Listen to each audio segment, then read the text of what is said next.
En el mundo angélico, las cosas eran totalmente diversas. Tras la expulsión de los rebeldes, los ángeles penetramos en la esfera. Quiero repetir de nuevo, como ya os expliqué al principio, que la esfera era la manifestación de Dios, no Dios mismo. Aunque la esfera era Dios en el sentido de que era una manifestación, el modo en que se nos manifestaba a las jerarquías angélicas. Os hago notar que todas las criaturas, también los ángeles, necesitamos tener una imagen de Dios. De lo contrario, Dios para nosotros sería un concepto o una idea. Con una imagen en nuestros intelectos es más fácil amarle, es más fácil tenerle presente, dirigirse a Él. ¿Cuánta fue la emoción que nos embargó cuando llegó el momento de penetrar en la esfera que estaba ante nosotros? La habíamos contemplado en su magnitud frente a nosotros desde que teníamos conciencia. Ahora por fin íbamos a penetrar en su interior. Los ángeles volamos en hileras hacia ella. Imposible describir lo que sentíamos. En el pasado, algunos ángeles audaces o llenos de fervor habían intentado aventurarse en el interior de la esfera sin éxito. Al que lo intentaba, ella se mostraba como un abismo infinito de luz, imposible de penetrar. Sin embargo, ahora que sentíamos interiormente la llamada a dirigirnos a ella, era completamente distinto. Dios nos acogió amorosamente en su seno. Su ternura nos anonadó. Habíamos contemplado la esfera antes de la guerra y después, durante años, y sin embargo nos sorprendió su inmensidad. Esto sucedió porque la veíamos en lo alto, sin referencias. Sus verdaderas dimensiones se nos escapaban.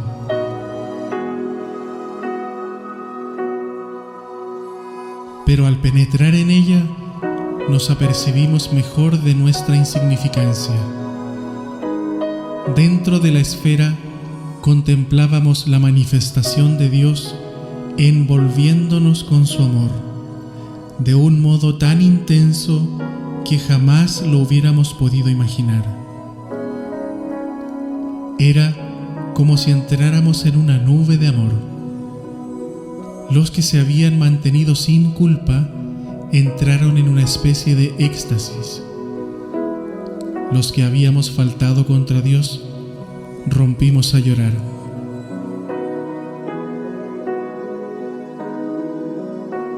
¿Cómo podíamos haber abierto nuestras voluntades al mal si eso era el bien? ¿Cómo sería esta magnificencia espiritual que, aunque no veíamos su rostro, no nos pudimos mantener en pie? Nos derrumbamos de rodillas ante semejante espectáculo que contemplaban nuestros ojos. ¿Por qué habíamos pecado? ¿Por qué? El lodo del camino de la vida nos había ensuciado. Muchos fuimos los que pasamos por una fase que podemos calificar con toda propiedad de purgatorio. Seguíamos sin ver a Dios, aunque era como si se nos hubiera permitido entrar en la Shekinah.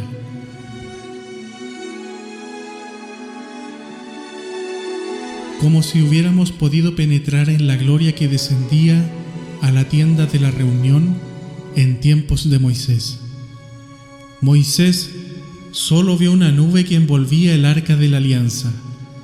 Nosotros vimos mucho más. Contemplamos verdaderamente la gloria que se desprendía directamente del último velo que ocultaba a Dios. Frente a nosotros había, sí, un último velo, como si de nubes se tratara, nubes que dejaban traspasar algunos rayos inefables. Nunca habíamos contemplado nada igual, pero sabíamos que todavía no nos era lícito atravesar aún ese velo. Estábamos sucios.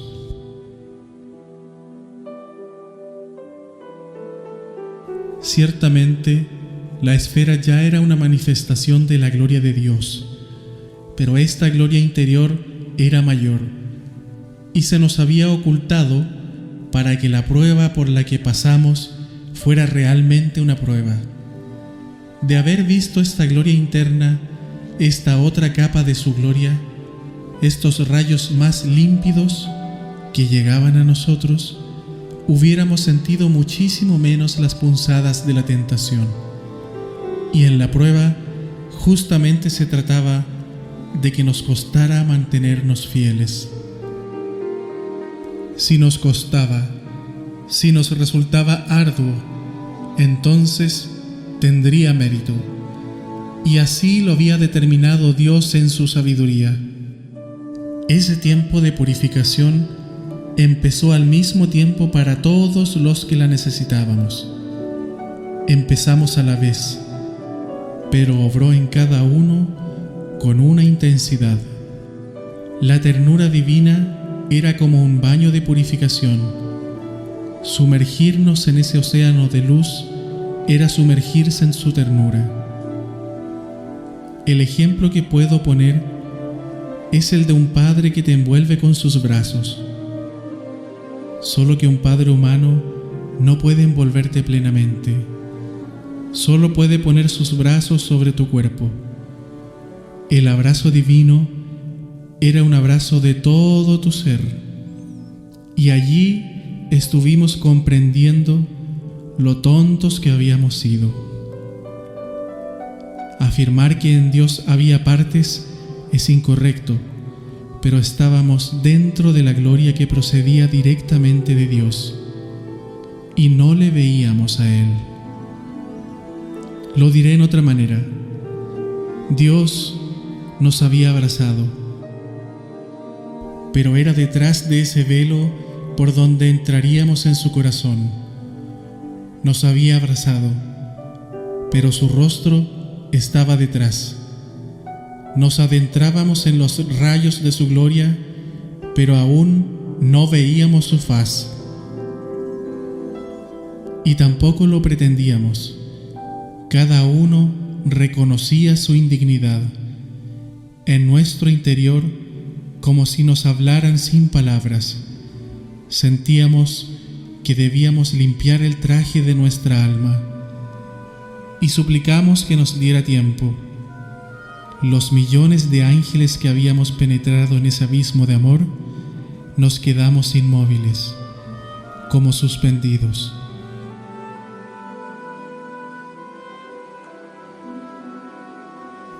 Solo deseábamos estar a solas con nosotros mismos y pedir perdón. No queríamos distraernos, no aspirábamos a otra cosa que llorar nuestras máculas.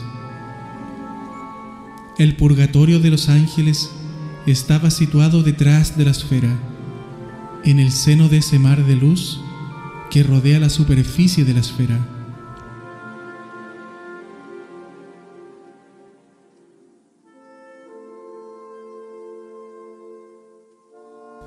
Mar de luz, localizado entre el exterior y el velo de nubes que oculta la esencia de Dios. Como motas de polvo suspendidas e inmóviles, nos preguntábamos una y otra vez, ¿cómo el ser infinito podía ser tan grande, tan bello y tan bueno?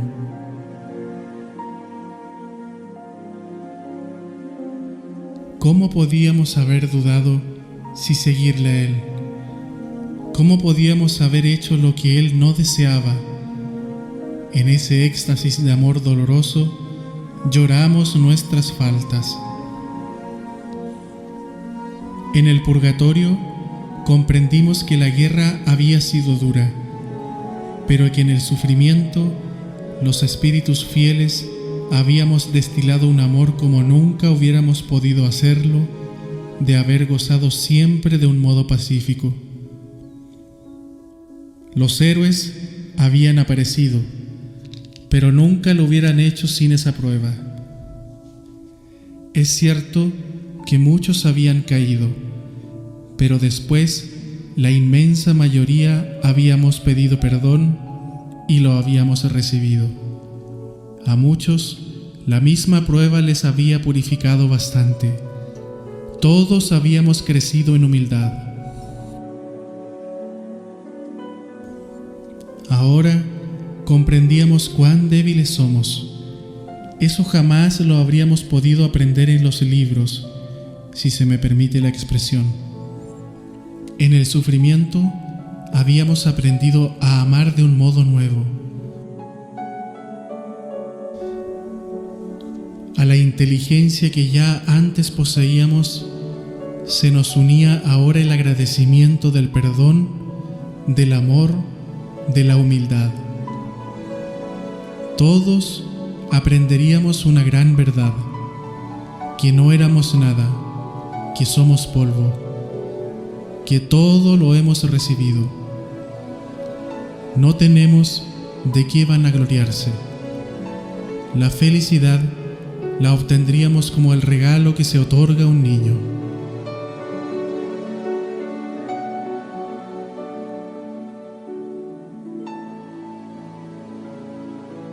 En esa fase de purificación recibimos gracias espirituales para comprender el mal que había anidado en nuestros pechos.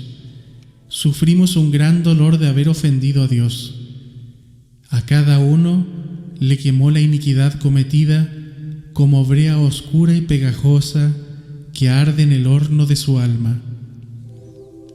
Nuestras faltas nos quemaban verdaderamente, pues todos ardíamos en deseos de amar. Imposible describir nuestro sincero llanto angélico, lágrimas de ángel.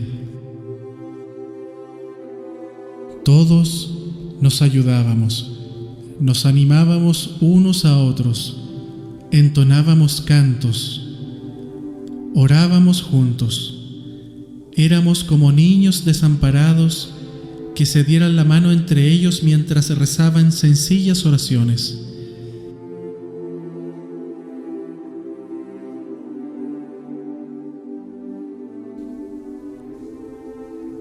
Si fuera de la esfera, nos habíamos sentido como adultos, incluso como individuos importantes. Ahora veíamos que éramos infantes. Frente a Dios, éramos niños. Habíamos extraído el pecado de nuestros corazones, pero nuestros cuerpos aún se mostraban cubiertos de feas manchas. ¿Cómo extraer eso de nuestro ser, dado que el mal era parte de nosotros? Nos sentíamos desamparados, impotentes. ¿Cómo arrancarse esa brea, ese alquitrán? El mal aparecía en toda su objetividad. Parecía ser una cosa. Ante nuestros ojos era como si se hubiera tornado algo material y viscoso.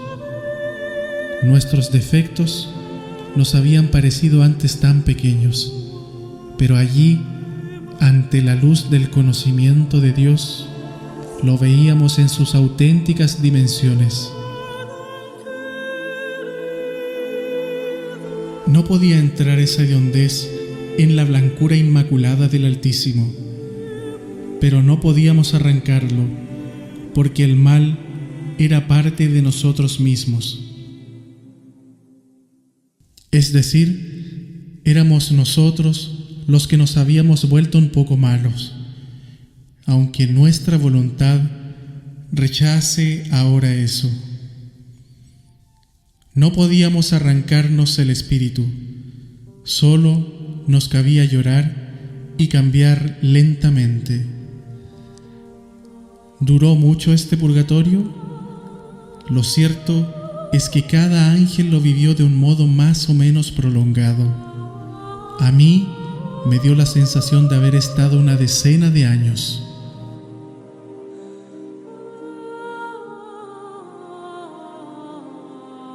Sí, la fase anterior a la de la prueba equivalía a una vida humana.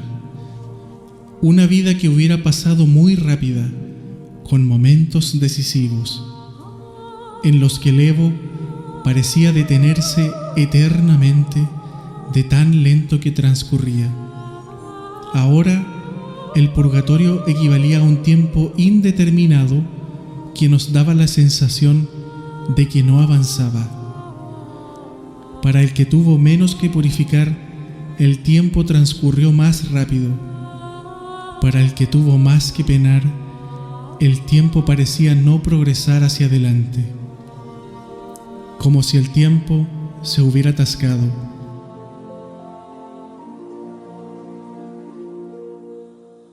Como uno, por sus pecados, hubiera sido abandonado en una espiral de tiempo perdida en un gigantesco laberinto tridimensional, el laberinto del Evo.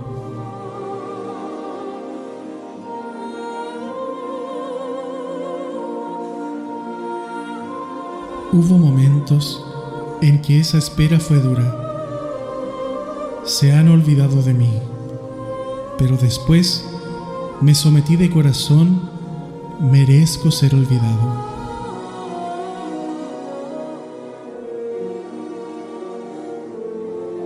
Cuando el llanto y el sometimiento purificaron cuánto en mí había de indómito, cuánto en mí había de soberbia, entonces fui enseñado.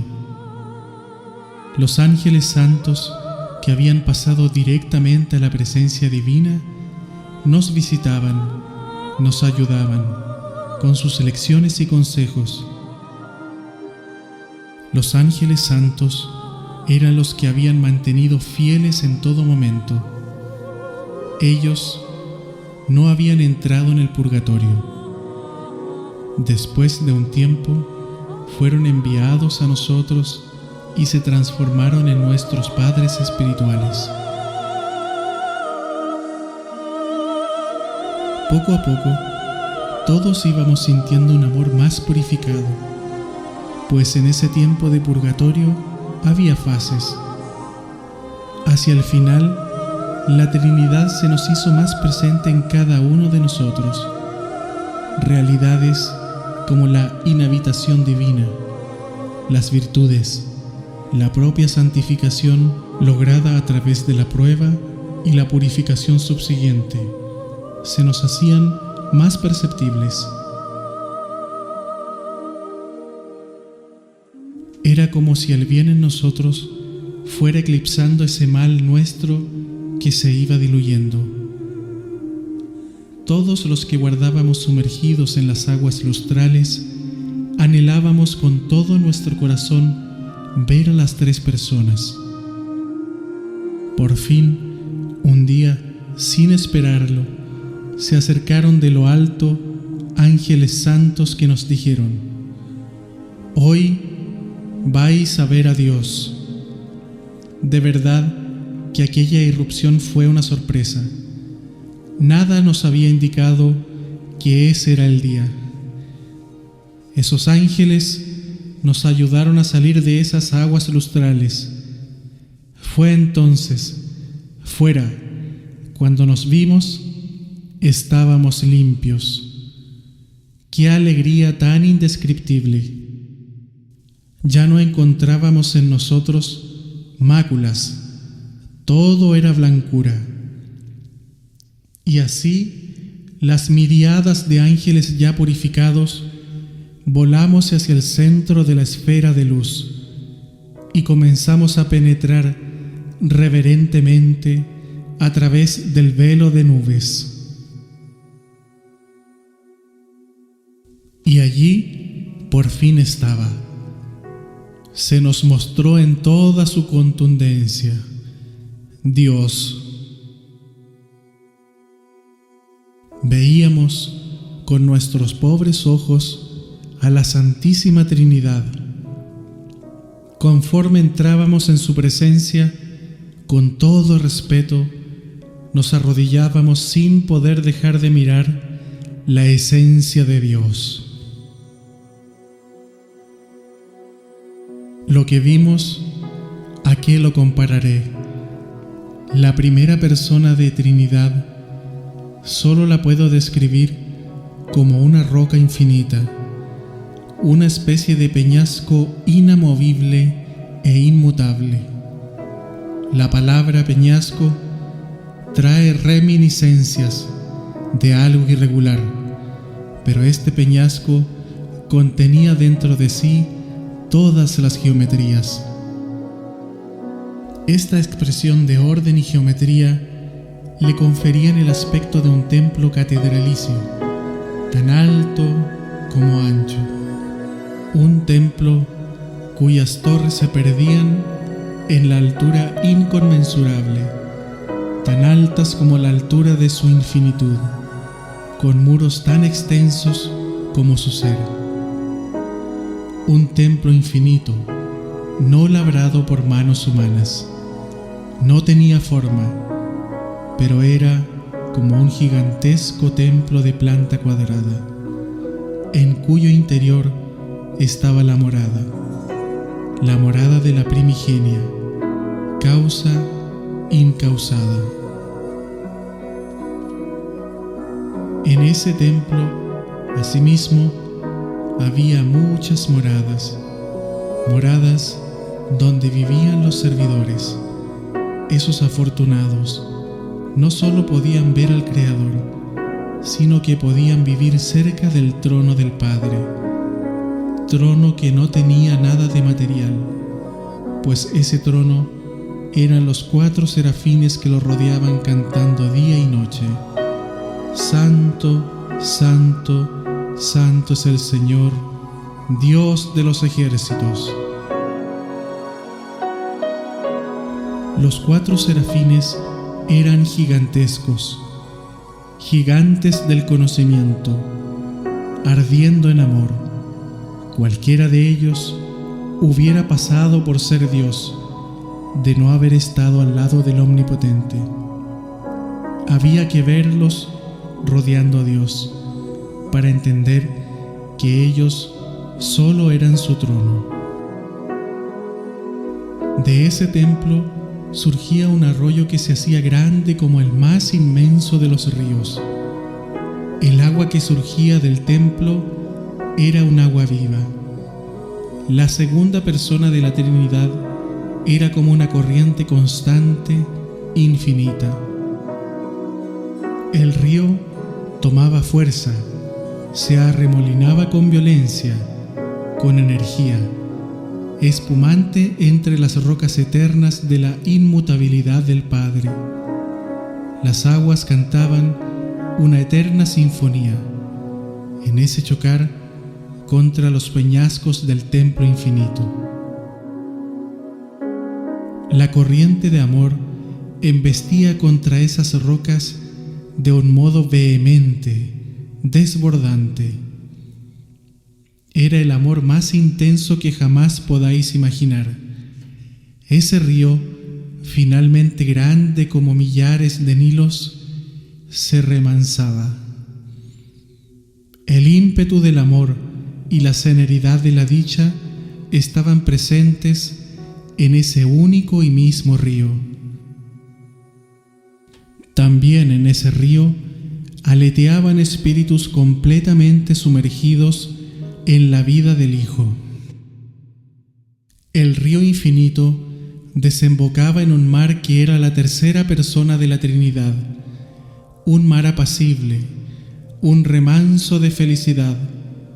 La palabra mar puede parecer más grande que río, pero en este caso, el río era tan ilimitado como el mar. Incluso el templo era tan extenso como el mar del Espíritu. Este océano estaba lleno de vida, de corrientes de gozo. En su infinita extensión y en su inacabable perímetro batían eternamente las olas de su amor. Amor tan impetuoso que formaba grandiosas tempestades de dicha.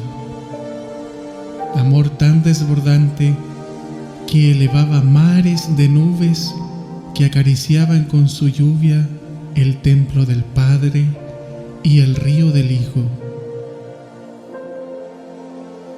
Era como si ese mar del Espíritu quisiera abrazar al Padre y al Hijo, y lo hacía. Los tres estaban unidos en una corriente eterna de conocimiento y amor.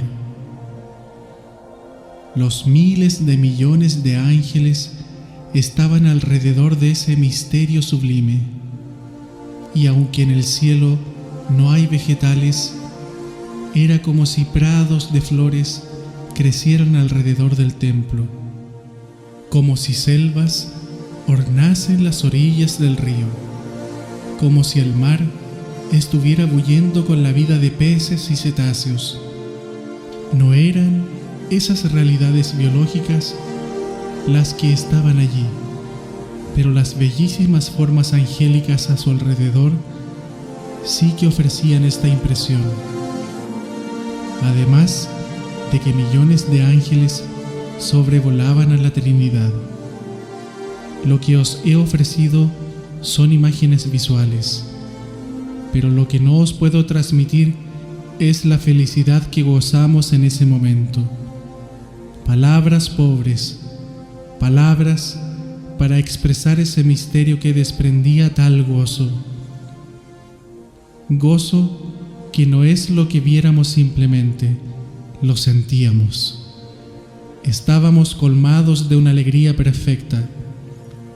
Había valido la pena todos los sufrimientos. Los planes de Dios eran sabios y perfectos.